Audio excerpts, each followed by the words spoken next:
Voilà, c'est le point d'orgue d'une visite d'État qui a commencé lundi dernier. Alors, il y a eu des moments assez intéressants, assez piquants, assez amusants. On peut peut-être s'arrêter quelques instants sur cette espèce de mise en scène, cette dramaturgie très particulière. En voici deux exemples. Le premier, c'est Donald Trump qui parle. Ça se passe hier, c'est lors des photos officielles dans le bureau ovale à la Maison-Blanche. It's a great honor that you're here. But we do have a very special relationship. In fact, I'll get that little piece of dandruff for that little piece. We have to make him perfect. He is perfect. Évidemment, rafale de photos, tout ça est évidemment voulu. Renaud Girard, vous qui connaissez bien les États-Unis, c'est quoi ça? C'est un numéro d'acteur? Ça a un sens? Pourquoi est-ce que Donald Trump fait ça? D'abord, si ça tombe, il n'y a pas de pellicule sur la veste de Macron. C'est vrai qu'on n'aurait pas imaginé John Fitzgerald Kennedy épousseter le revers du veston du général de Gaulle. C'est vrai que c'est une scène qu'on n'aurait pas imaginée.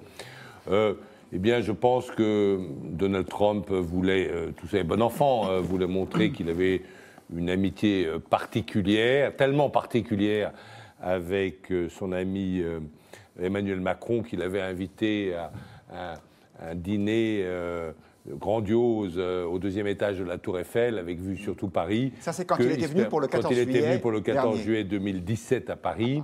Et donc, il voulait lui montrer une marque qu'on pourrait qualifier de familière, d'épouster le revers du veston de son ami, mais aussi d'amitié. Et finalement, il ne faut pas prendre ça de manière désagréable. C'était un geste qui se voulait amical. Alors ça a été beaucoup, on en parlera tout à l'heure.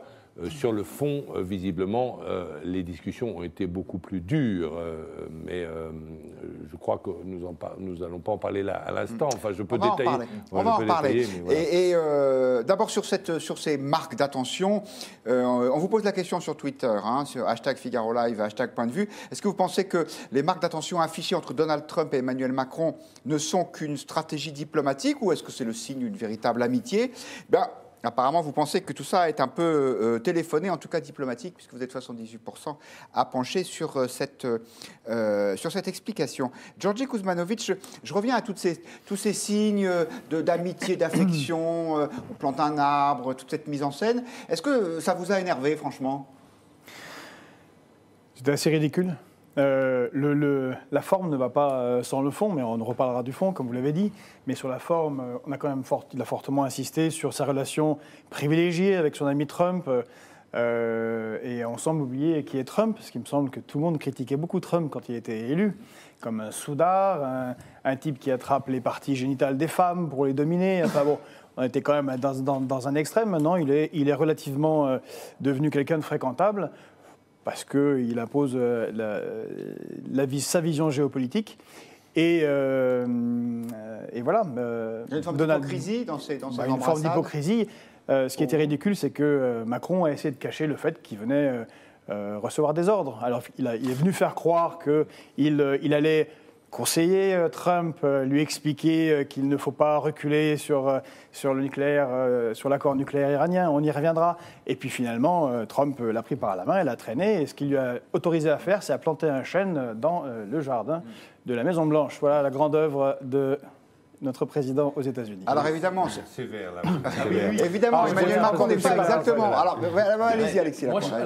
J'entends ce que dit notre ami de la France Insoumise avec intérêt. D'ailleurs, il n'est pas le seul à le dire. Le chef de la France Insoumise, Jean-Luc Mélenchon, qui est aussi un intellectuel, marqué par des combats anti-impérialistes depuis plusieurs décennies, le dit.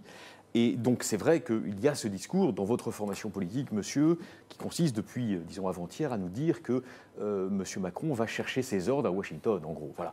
Eh bien, moi, d'abord, je ne pense pas que ce soit vrai, et je ne fais même pas, sans entrer, vous voyez, dans les détails des discussions, puisqu'on va y venir dans un second temps, mais sur le plan dramaturgique, sur le plan chorégraphique, je ne fais pas du tout la même lecture que vous de ce jeu diplomatique très mis en scène qui a eu lieu. Il y a, c'est vrai, l'épisode des pellicules, enfin des fausses pellicules. Alors, je l'interprète d'ailleurs pas tout à fait comme Renaud, je pense que là, ça témoigne d'une certaine condescendance du président américain à l'égard de son petit frère français. En revanche, je vous trouve très étonnant avec Macron. On a plein de choses à lui reprocher, sans doute sur la scène domestique. Mais à l'international, ce qu'on ne peut nier, mais peut-être n'êtes-vous pas assez européen pour vous en rendre compte, c'est qu'il fait valoir dans le vaste monde, et notamment à Washington, les intérêts fondamentaux de l'Europe. Or, contrairement à ce que vous dites, M. Macron n'est pas allé, comme M. Blair, en caniche de la puissance américaine.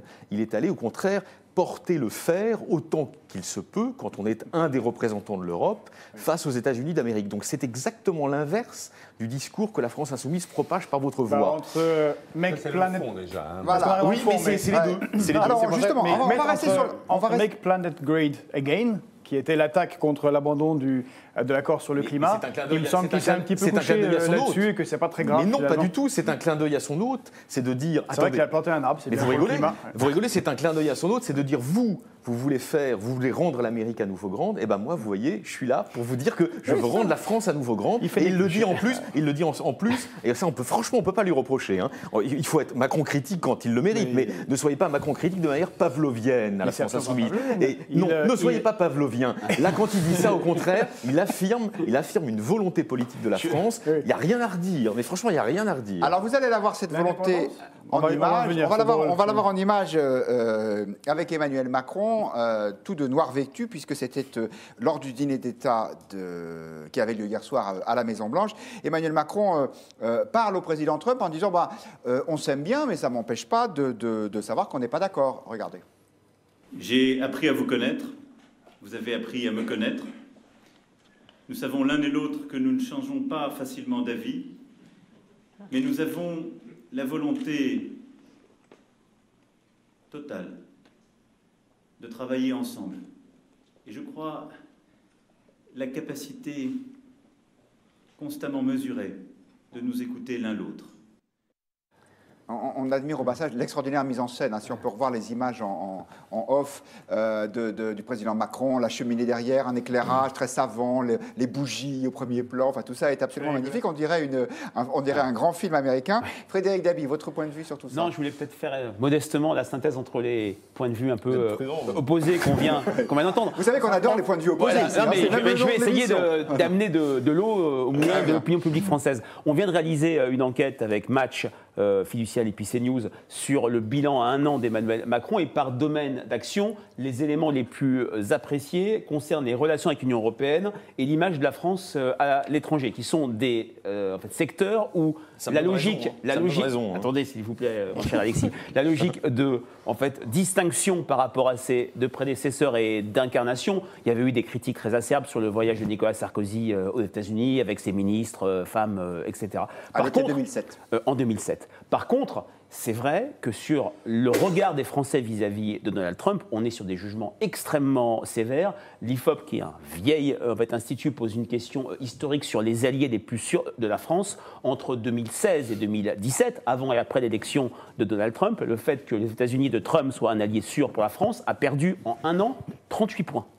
Donc il y a vraiment une méfiance vis-à-vis des Français, et c'est vrai que l'opinion publique française n'aime pas qu'on ait le sentiment qu'un dirigeant français s'aligne sur une grande puissance. Mitterrand qui vilipende le Brejnev, plutôt Giscard, le petit télégraphiste de Brejnev, et on se souvient qu'un des leviers de la popularité de Jacques Chirac en 2003, c'était la non-intervention en Irak, et le fait qu'il n'ait pas suivi George W. Bush. Mais sur Emmanuel Macron, pour l'instant, il n'y a pas du tout ce sentiment qui s'aligne sur les États-Unis, mais il peut y avoir ce soupçon d'une partie de la gauche de la gauche. Alors, on va y venir justement à ces dossiers importants pour savoir s'il y a ou non alignement. Je vous propose, avant ça, d'écouter les points de vue de nos internautes qui s'expriment sur les réseaux sociaux, sur le Figaro.fr, sur Twitter.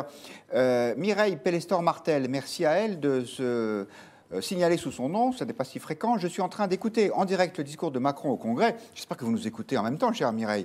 Aucun accord n'est trouvé, Trump ne reviendra jamais sur ses décisions. Donc, c'est pour moi juste une visite de politesse, rien n'en sortira.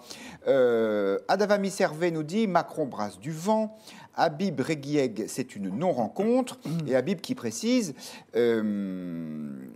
c'est un show à l'américaine sans aucune incidence sur la politique internationale.